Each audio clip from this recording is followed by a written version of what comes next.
able to contain them.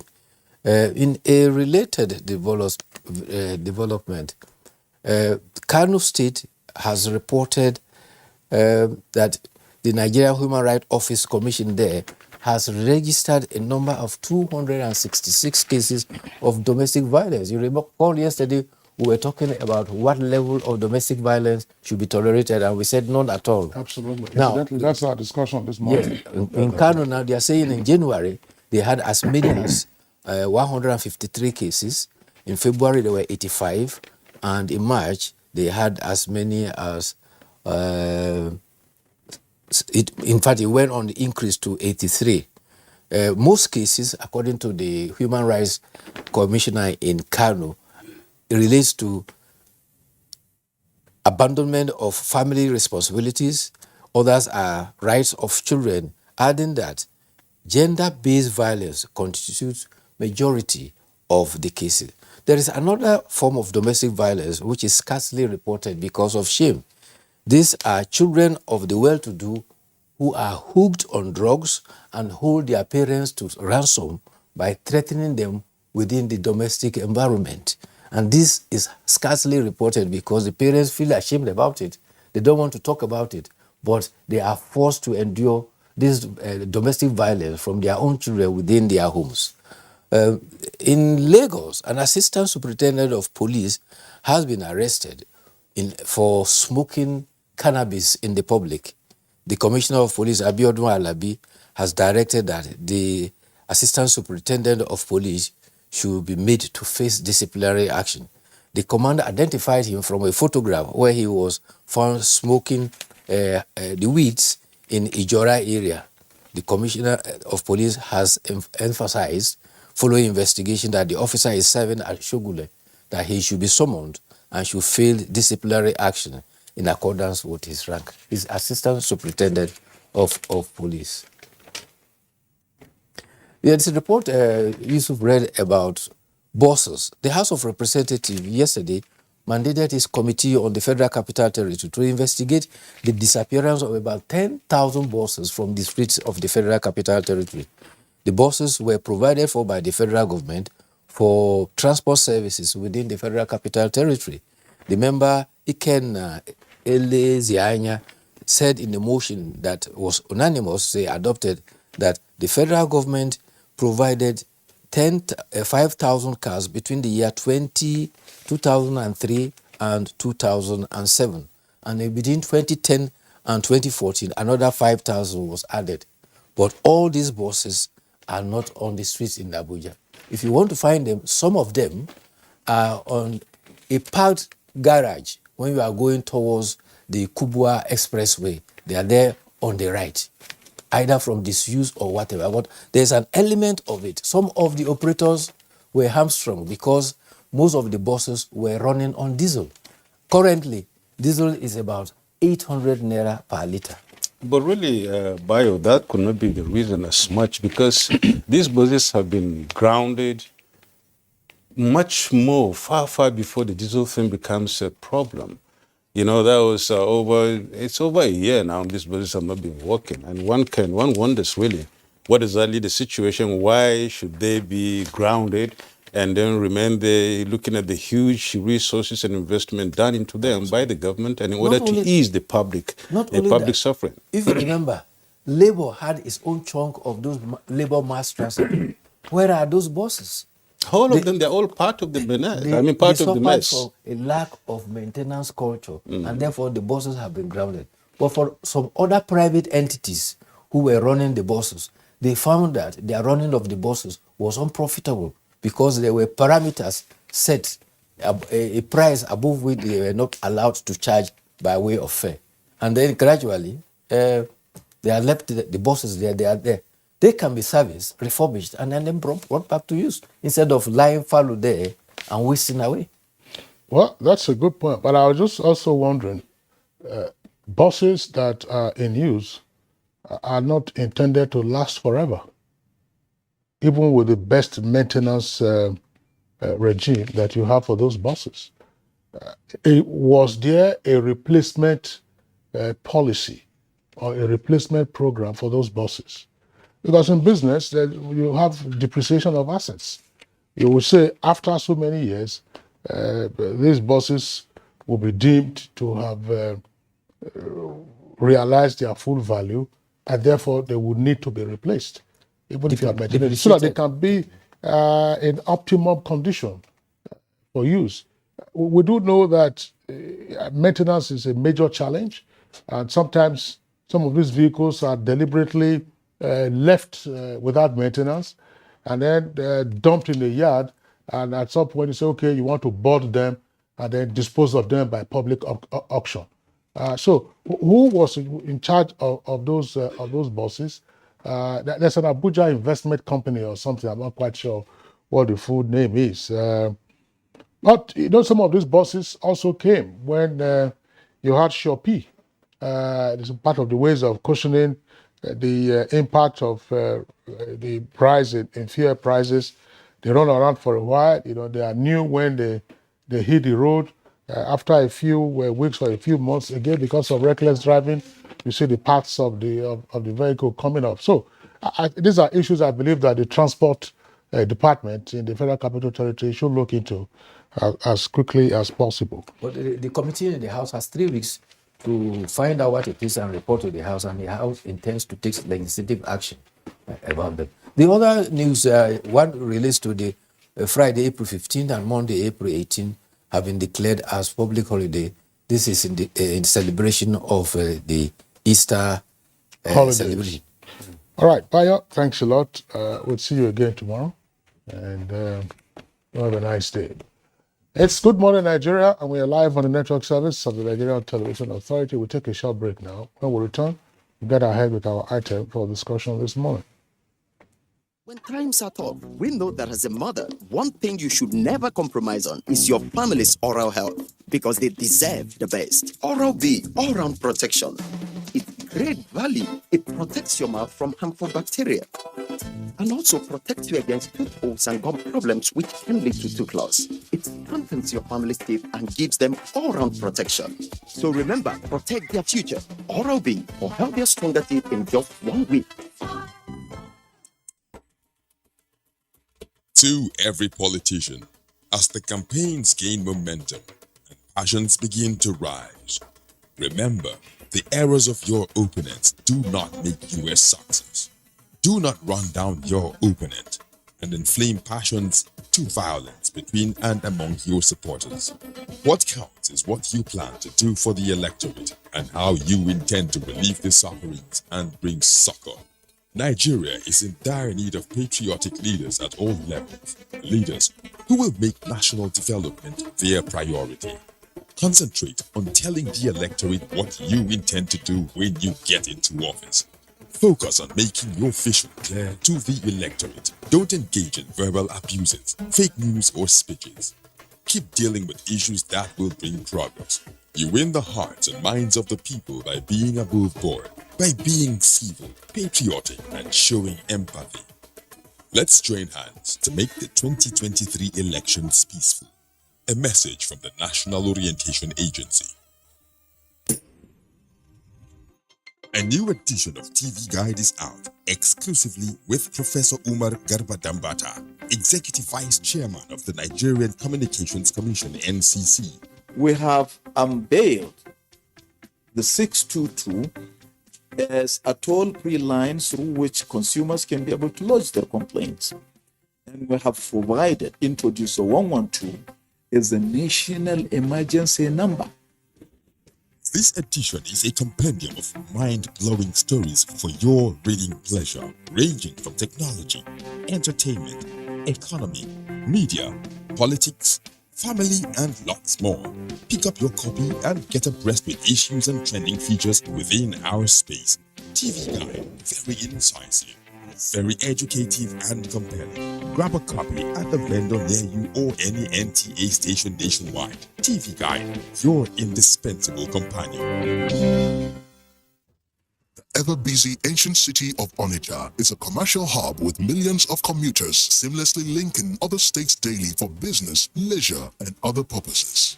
To upscale its road network, The construction of a 1.6 kilometer long second Niger bridge, including a 10.3 kilometer highway furnished with other infrastructure, has been in motion by the federal government. This project will ease congestion on the existing 56-year-old Onitsha bridge and boost the economic capacity of the state as it easily connects to other parts of the country. The completion of the world-class second Niger Bridge Onitsha will be one of the many proud moments of the state, its people, Nigerians, and foreign investors. Onitsha, which hosts the largest market in Africa, is geared up to boast of an impressive road network. Once again, these moments are made alive by the federal government, and it is deserving of all the applause. The counsel of our fathers. I will urge and advise our younger generation to use talent and brain to sort out problems, not arms. Nigerian youth, let's build our nation together.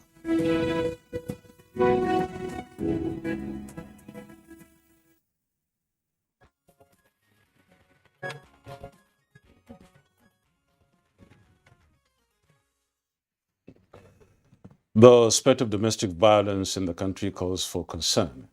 Abdulsalam Jibril is with the background as a prompt for our discussion. Take a listen.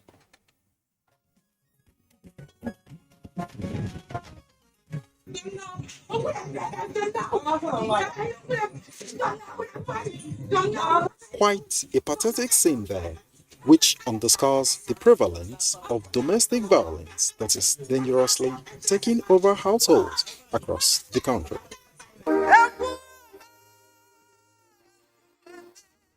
The recent death of popular gospel musician Osinachi Nwachukwu, which has been attributed to domestic violence by her husband allegedly, has further whipped up sentiments against the scourge.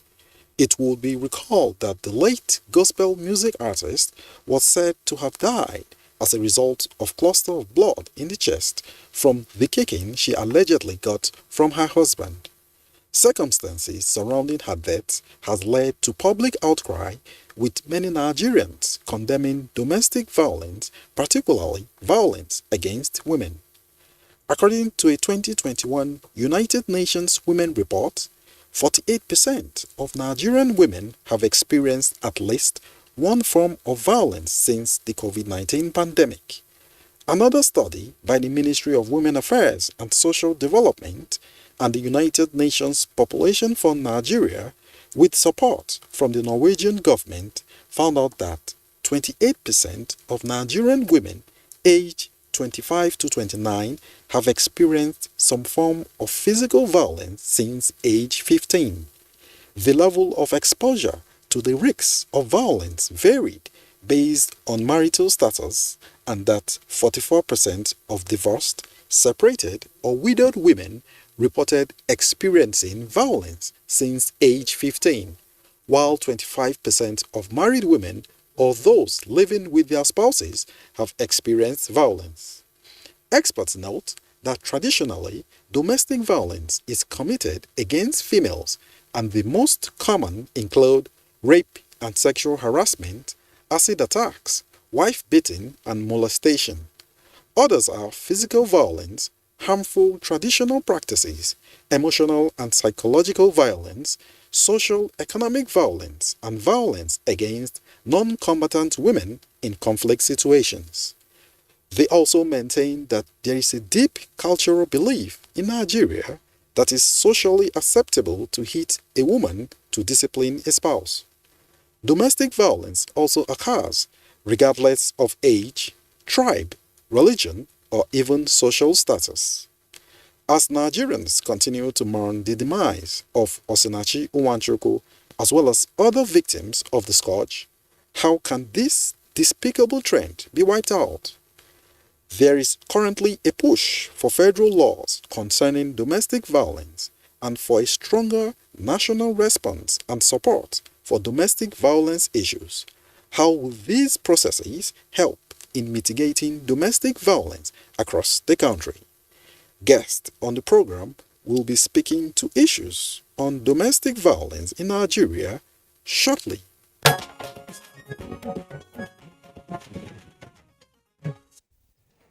All right. Thank you very much, Abdulsalam Jibril, for that background. But we have to apologize to our viewers if you found some of those visuals pretty disturbing. They, of course, became necessary to illustrate the gravity of the issue we are discussing this morning, namely domestic violence. We have guests with us here in the studios as well as at remote locations. Let's welcome to our studios one more time, Dame Pauline Tallen, the Honorable Minister of Women Affairs. Honorable Minister, we're delighted to have you this morning. Good morning, Kingsley. Good morning, Nigerians. Okay. Also here with us in the studios yet again is Mr. Harry Obe, Director of Women and Children's Department at the National Human Rights Commission. Harry, good morning and welcome. Thank you very much. I'm happy to be here again. Assistant Commissioner of Police, Usman Ahmed Imam, who is the second in command of the First Gender Unit at the First CID, that is the Criminal Investigation Department in Abuja. ACP Usman, pleasure to have you this morning. Good morning. It's my pleasure to be here. Good morning, Nigeria. And of course, we have Professor Benjamin Ehige of the Psychology Department of the University of Ibadan. He's joining us from our Ibadan studio. Welcome to Good Morning, Nigeria, Prof. Good morning. It's nice being here. Also via Zoom, we have Barrister M.M. Ete, Director of Akwa Ibom State Gender-Based Violence Department, who is as well the Secretary, Akwa Ibom State Gender-Based Violence Management Committee. You're welcome. Thank you. Good morning, Nigeria. All right, ladies and gentlemen, once again, it's our pleasure to have you with us on this topic. And to indicate that the trigger for this conversation, obviously, is the death of Mrs. Osinachi Nwachukwu, who was a very well-known gospel singer. And yesterday on Good Morning Nigeria, we did comment while reviewing the newspapers that the Honorable Minister of Women Affairs had done well in visiting the family of the late Osinachi here in the Federal Capital Territory. Happily, the Honorable Minister is right here with us in the studios. And in the past, we had discussed a wide range of issues, of not just of this nature, but around the dignity of the human person. And this morning, Honorable Minister, let's begin this conversation with you. Take advantage of your visit to the home of the late Osinachi Nwachukwu. What did you find? It's so traumatizing, so heartbreaking. The death of this beautiful gospel singer, our dear sister Osinachi, is one death that are too many, and we cannot be silent any longer. When I came into the compound and saw the children, 4 young children, beautiful children, 3 boys, 1 girl. He had so hypnotized the children that they should not speak and they should never say anything that has been happening in the house. I came in with a crew, with all the directors from the ministry and the permanent secretary. And so sad. We did all we could. We met a friend of his there who has stationed himself to monitor what is happening, and the nanny that visits them to take care of the children. So when I was asking questions, the children, I saw that they were not forthcoming. And I now excused everyone out. I said I needed to have one-on-one with the children. So I sent all the children in. I asked the nanny to take them in. I started with the first son. I said, "Do you love your mommy?" He said, "Yes." "Has your mommy taught you to tell lies?" He said, "No." I said, "You know that is she alive or dead?" He said, "She's dead." "You know that she's now your angel and she's watching you. She'll be very sad if you tell lies." "I'm here."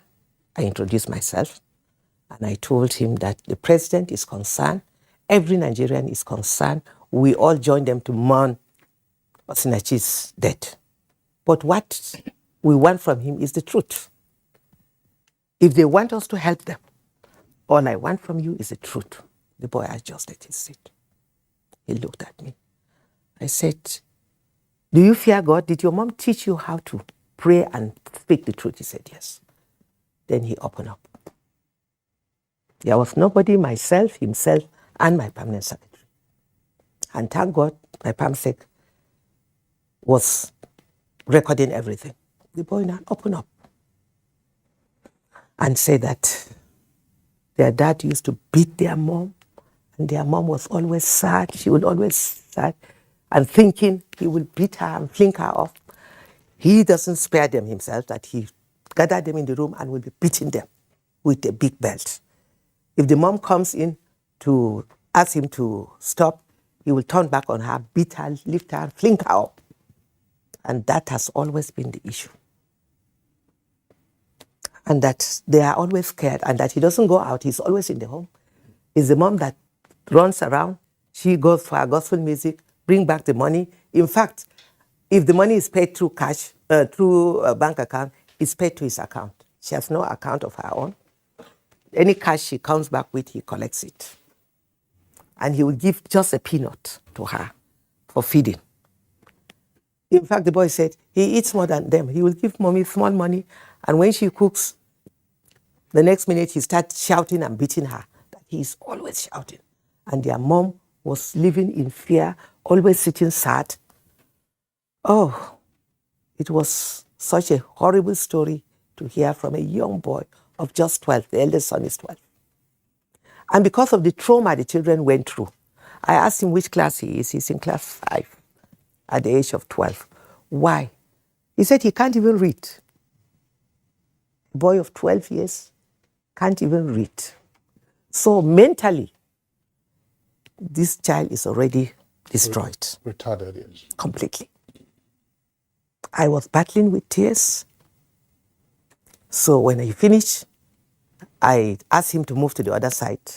I called the nanny to bring in the second child. The second son, wonderful, beautiful son, who is also gifted. I learned that he sings well. They mentioned it. So I asked him, I said, can you sing for me? When he sang, you could hear his voice like an angel. The DPO had just come to do some investigation, and he met me there. We were all battling with tears. The DPO, a man, couldn't help his tears. The second son explained the same horrible situation that they've all been going through. So my palm said, even these two were enough. The other two, when I said, okay, call them and let's just, the third one said, no, mommy, I want to talk. The little one, they insisted that they will also tell their story. So we sent everyone out and we listened to each one of them, one after the other. In fact, the last one is 7. A girl, the only girl in the house. It's so sad. This is a situation that I'm calling on all Nigerians to stand with us and demand justice for Osinachi, and these children must be protected because he is not just a bully. I lack words to describe this man.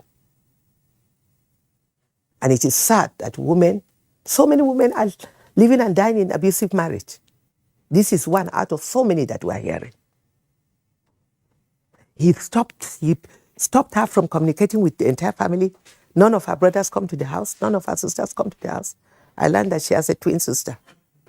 Nobody comes in. Even when he beat hell out of her and she was rushed to the hospital, he took her to the hospital. And when the brother had, he went there and he remained there and never allowed the brother to talk to her until she was on oxygen. It is such a heartbreaking story that I am calling on all well-meaning Nigerians that justice has to be done to serve as a deterrent to other abusive husbands that are killing innocent women day in, day out. Honorable Minister, we can really see what you went through when interviewing these children, of course, visiting the house. It's really a very sad story, a very pathetic one. If one would ask, what can you make out of this man, the husband? What really do you think? Is he like, behaviorally, socially, and whatnot, given the information you have? How would you describe him? What's the problem? Do you think it's normal? From what I gathered in that house, I don't think he's normal. The stories is like a monster. And I thank God I didn't meet him, because he was picked by the police on Sunday and I was there Monday morning. So I'm happy I didn't meet him, because only God knows how I would have even felt, and I might have lost my temper and even hit him, because it is just crazy. It's not just that he bullies the wife, he bullies the children, innocent children. The lady went and reported to her pastor. I learned that the pastor came and spoke to him. Still no change. Any moment he stepped out, the children will say, that's when they have peace. They'll be so happy, they'll be jumping. But he hardly goes out. He stays indoors and collects whatever income the woman brings back to the house. And the worst revealing stories that are coming out. Yesterday evening, our honorable member, the deputy chief whip, happens to come from the same village with Osinachi. And she was in my office to thank me. She was out of the country. She just returned day for yesterday. And yesterday she rushed to the office to thank me for the visit. And she demanded that I should ask one of my aides to take her. I asked my CSO to take her. When they got to the house, now, with the encouragement I gave the children, they are encouraged to speak out. So more revelations are coming out. And the eldest son went in and brought out an album. He's been married to another woman. Mm-hmm. You can imagine collecting money from her. He's been married to another woman and treating this woman as a beast of burden. Honorable Minister, thank you very much for what